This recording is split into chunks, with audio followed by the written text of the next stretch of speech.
नमस्कार दोस्तों, आज हमें कक्षा 10वीं हिंदी लोक भारती की पाठ्य पुस्तिका में सम्मिलित ईमानदारी की प्रतिमूर्ति इस संस्मरण को पढ़ना है। इस संस्मरण को लेखक सुनील शास्त्री जी ने लिखा है, जिसमें लाल बहादुर शास्त्री जी के व्यक्तित्व को उजागर किया है।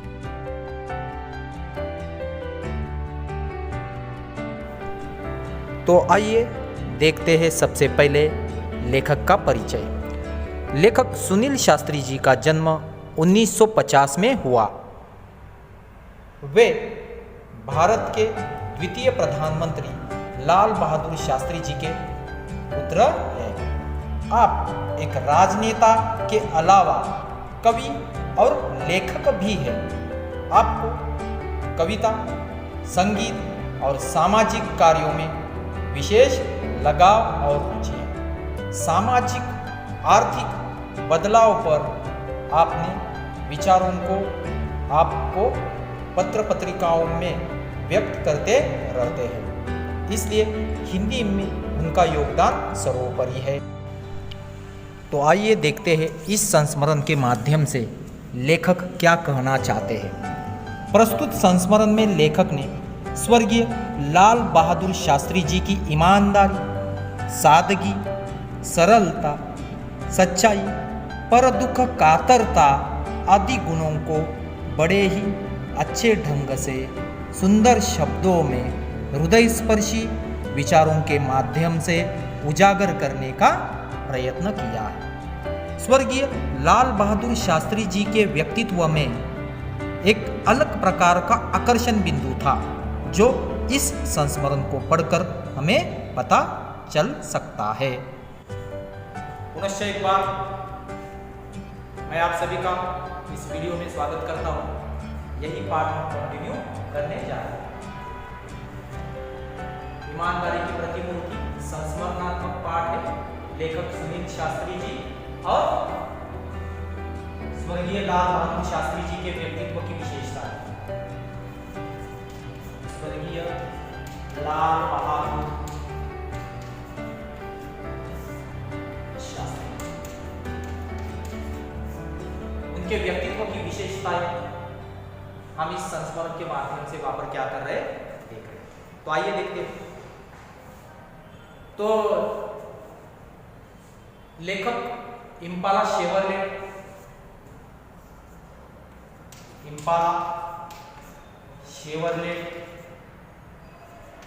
नाम की गाड़ी लेकर चले गए। गाड़ी का उन्होंने निजी काम के लिए इस्तेमाल किया और 16 किलोमीटर उसका निजी काम के लिए, व्यक्तिगत काम के लिए उन्होंने प्रयोग किया।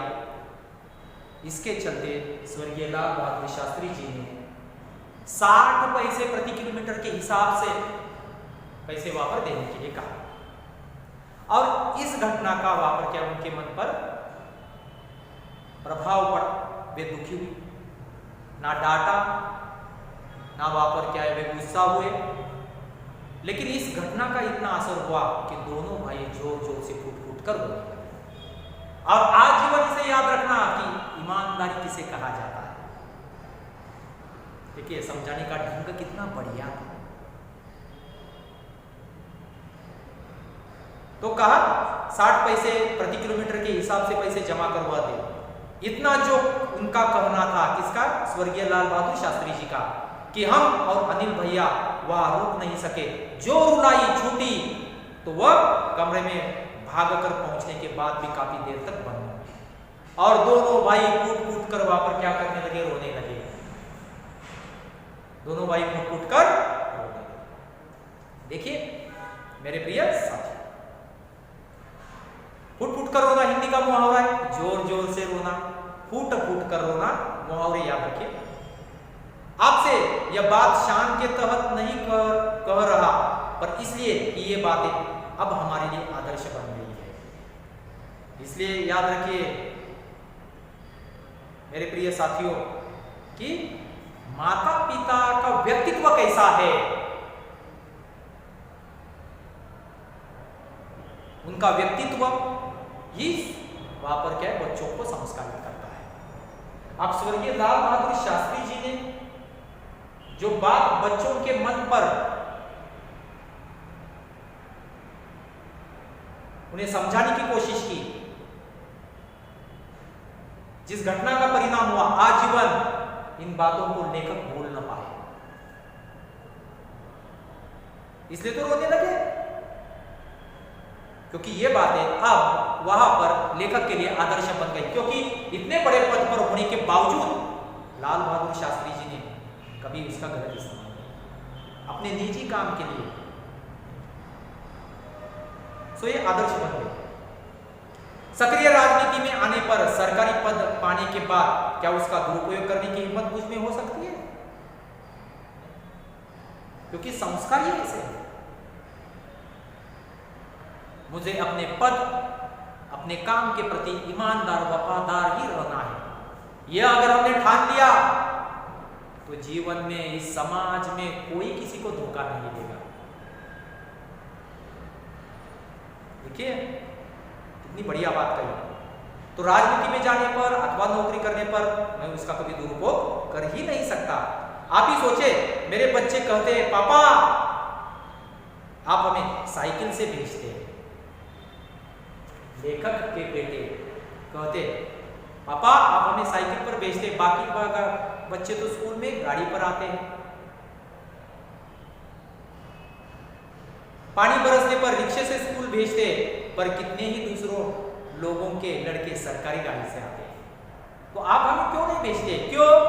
क्योंकि अपने बच्चों के लिए सरकारी गाड़ी का प्रयोग करना यानी वहां पर क्या है, देश की संपत्ति का खुद के व्यक्तिगत काम के लिए वहां पर इस्तेमाल करना, यह गलत है। यह पिताजी ने ही, स्वर्गीय लाल बहादुर शास्त्री जी ने ही लेखक को समझाया था। तो लेखक अपने बेटों पर वही संस्कार करने वाले हैं। तो मनुष्य का व्यक्तित्व किससे पनपता है? संस्कारों के माध्यम से। इसलिए समय रहते ही बच्चों पर अगर सही संस्कार किए गए तो वह बच्चा आदर्श ही बनता है। और ये हमारी पूरी प्रक्रिया इसलिए चल रही है, आदर्श इंसान बनाने के लिए। इसलिए तो ऐसे पाठ आपके पाठ्य पुस्तिका में, पाठ्यक्रम में रखे जाते हैं। वे छोटे हैं, उन्हें कलेजा चीर कर नहीं बता सकता, समझाने की कोशिश करता हूं। छोटे बच्चों की उम्र कैसी होती है? वे तो अपने दोस्तों का देखकर ही कहते हैं, तो उन्हें थोड़ी ना समझा सकता। लेखक कहते हैं जानता हूं मेरा यह समझाना कितना कठिन है, फिर भी समय होने पर कभी कभी अपनी गाड़ी से छोड़ देता हूं। समय होने पर, रोजाना नहीं है। छोड़िए, अपना सहकारी ओहदा यानी पोस्ट पद छोड़कर आया हो और आपके साथ यह सब फिर जिक्र कर तनिक ताजा और नया महसूस करना चाहता हूं। एक तो इंसिडेंट उन्होंने गाड़ी वाला बताया, बाकी के और कुछ प्रसंग आपके सामने उजागर करने जा रहे हैं। उससे पता चलता है कि स्वर्गीय Lal Bahadur Shastri ji down to earth, देखिए जमीन पर पैर रखकर चलने वाले एक महान नेता। इतने बड़े होने के बावजूद, इतने उच्च पद पर आसीन होने के बावजूद, पुलिस मंत्री, गृह मंत्री, प्रधानमंत्री पद पर आसीन होने के बावजूद भी उन्होंने कभी अहंकार नहीं दिखाया। अहंकार लेश मात्र भी उनमें न था। कितनी बड़ी बात है, देखिए ये करो, याद रखिए। कोशिश करता हूं नींव को पुनः सजोना, संवारना, कि मेरे मन का महल आज के इस तूफानी झंझावात में खड़ा रह सके। यानी पिताजी के माध्यम से जो संस्कार दिए, उसी संस्कारों के अनुसार मैं अपना जीवन जीऊंगा। नींव यानी बुनियाद। नींव का अर्थ क्या है? बुनियाद। नींव, बुनियाद। नींव का अर्थ क्या है? बताया, ताकि कितनी भी कठिन प्रसंग क्यों ना आए, मैं पिताजी की बताई बातों पर ही चलूंगा, उन्हीं बातों को आजीवन याद रखूंगा, चाहे कितनी भी कठिन दिन क्यों ना आए। याद आते हैं बचपन के वे हसीन दिन, हसीन यानी सुंदर, जो मैंने बाबूजी के साथ बिताए। वे अपना व्यक्तिगत काम मुझे सौंप देते थे और मैं कैसा गर्व अनुभव करता। बराबर, पिताजी ने एक आध काम आपको सौंपा तो हमें भी खुशी होती है, लगता है कि मैं बड़ा हुआ, लगता है ना कि मैं बड़ा हुआ, तो वो गर्व हम भी महसूस करते हैं। तो यही लेखक के साथ भी हुआ, तो उन्हें भी गर्व होने लगा। एक होड़ थी, होड़ है स्पर्धा, होड़ का अर्थ है स्पर्धा, कॉम्पिटिशन दोनों भाइयों में, लेखक सुनील शास्त्री और उनके भाई अनिल, जो हम भाइयों में लगी रहती, किसे कितना काम दिया जाता है और कौन उसे कितनी सफाई से करता है। दोनों भाइयों में अक्सर होड़ लगा करती थी। एक दिन बोले, सुनील मेरी अलमारी काफी बेतरतीब हो रही है। बेतरतीब है अस्त व्यस्त, सब चीजें यहाँ वहाँ बिखरी हुई, उसे ठीक कर दो, तुम उसे ठीक कर दो और कमरा भी ठीक कर देना। लेखक ने पिताजी की बात सुन ली और तुरंत काम में जुट गए। मैंने स्कूल से लौटकर वह सब कर डाला। दूसरे दिन मैं जब स्कूल जाने के लिए तैयार हो रहा था कि बाबूजी ने मुझे बुलाया, पूछा तुमने सब कुछ बहुत ठीक कर दिया, मैं बहुत खुश हूँ, पर वे मेरे कुर्ते कहाँ है? मेरा कुर्ता कहाँ है जो नहीं मिल रहा? बहुत बढ़िया काम किया है, लेकिन मेरे कुर्ते कहाँ पर? देखिए, इतने बड़े व्यक्ति होने के बावजूद भी हमारे जैसा आम इंसान कुर्ता पुराना हो जाता है, फट जाता है तो हम फेंक देते हैं, उन्होंने फेंका नहीं। छोटी छोटी चीजों का भी हम इस्तेमाल कर सकते हैं, क्योंकि कोई भी वस्तु बनाने में बड़ी मेहनत लगती है, और जिसने मेहनत की है उसकी मेहनत को हमें याद रखना है, तभी हम बड़े बन सकते हैं। तो जाया मत कीजिए मेरे प्रिय साथियों। मैं बोला वे कुर्ते बना, कोई यहां से फट रहा था, कोई वहां से, वे सब मैंने अम्मा को दे दिए हैं। कुर्ता फटा हुआ था इसलिए अम्मा को दे दिया। उन्होंने पूछा यह कौन सा महीना चल रहा है? क्या कैसे चल? मैंने जवाब दिया अक्टूबर का अंतिम सप्ताह, और जाड़े के दिन शुरू होते हैं, कोल्ड सीजन, ठंड के दिन। उन्होंने आगे जोड़ा अब नवंबर आएगा, जाड़े के दिन होंगे, तब वे सब काम आएंगे। ऊपर से कोट पहन लूंगा ना, ऊपर से तो मैं कोट पहन लूंगा, अंदर से थोड़ी ना दिखाई देगा कि वो फटा हुआ।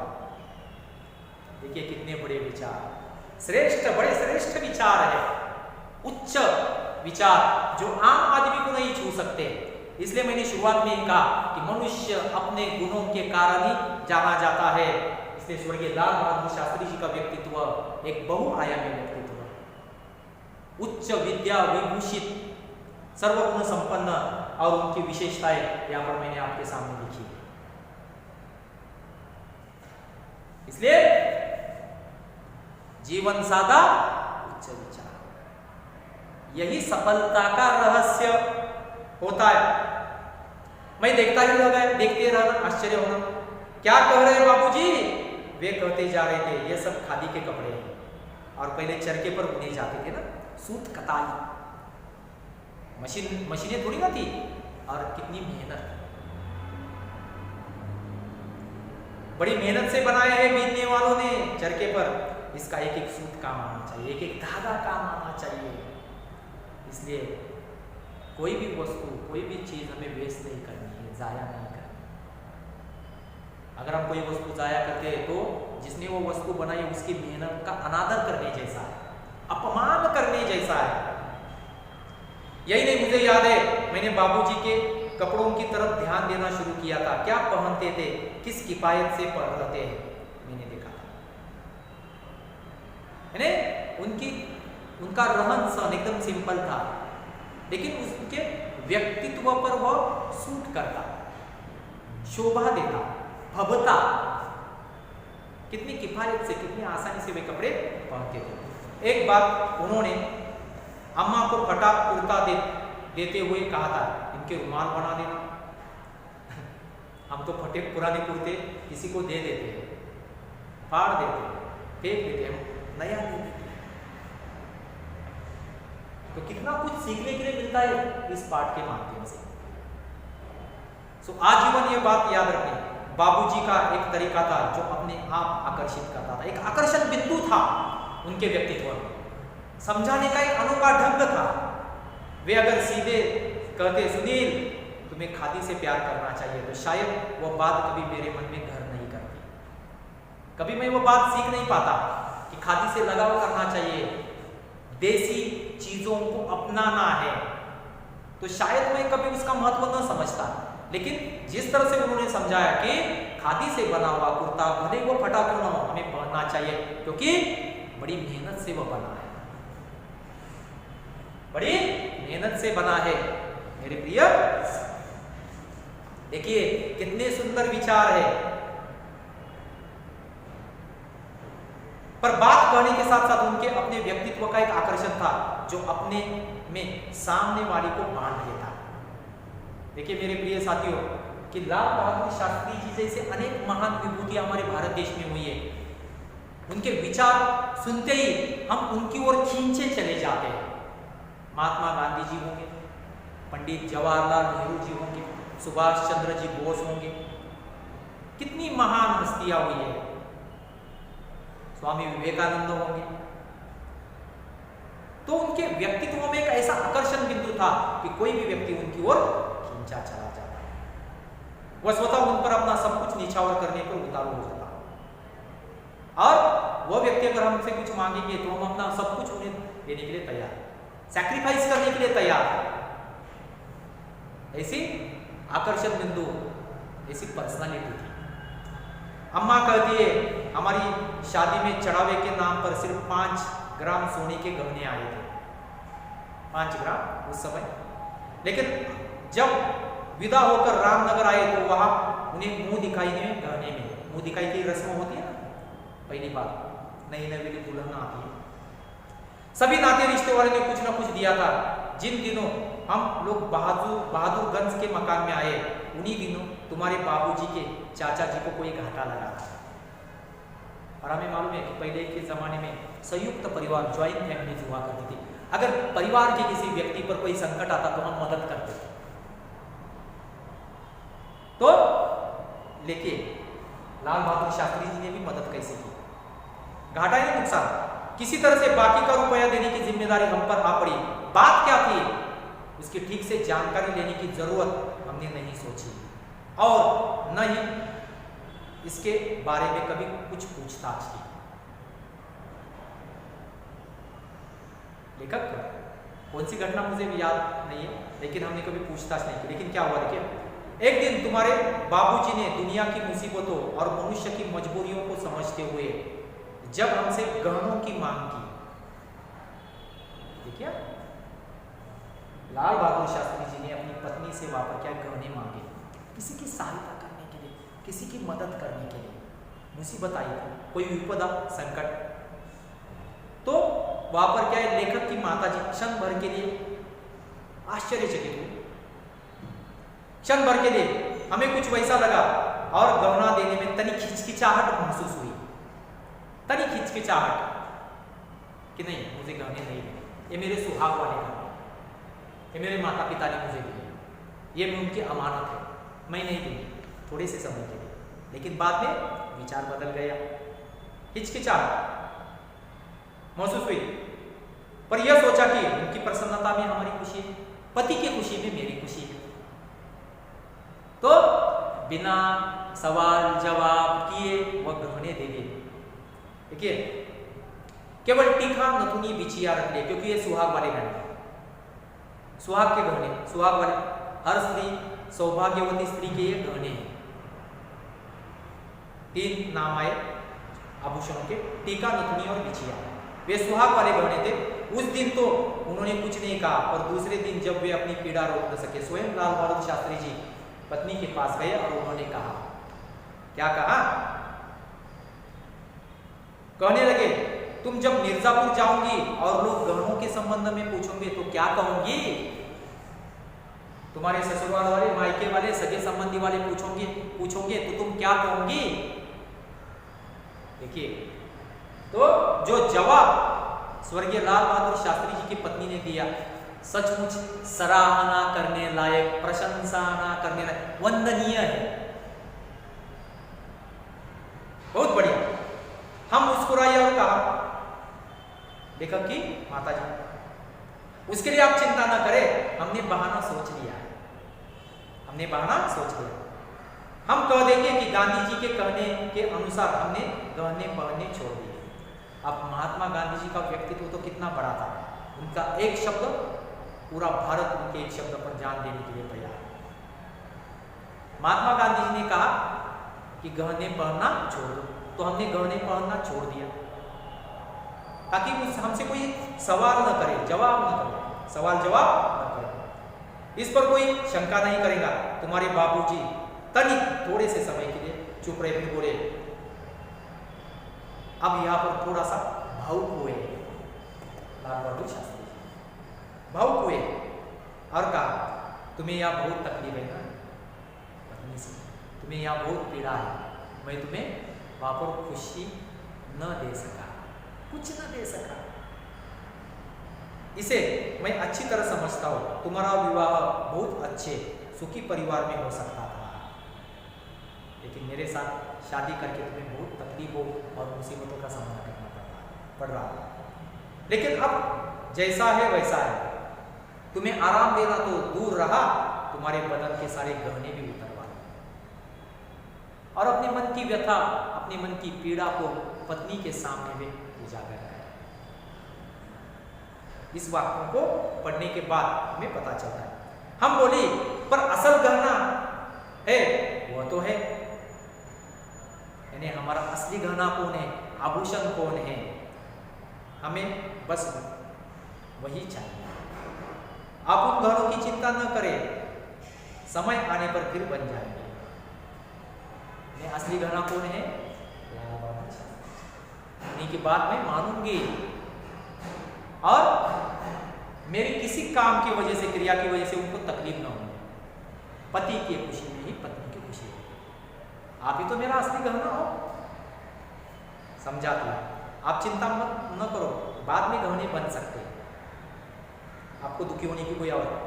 सदा ऐसे ही दिन थोड़े रहेंगे, सुख दुख तो सदा ही लगा रहता है और मनुष्य को हर परिस्थिति का सामना करना है, खुश रहना, सुख दुख यह तो वाकई क्या है, जीवन का नियम है।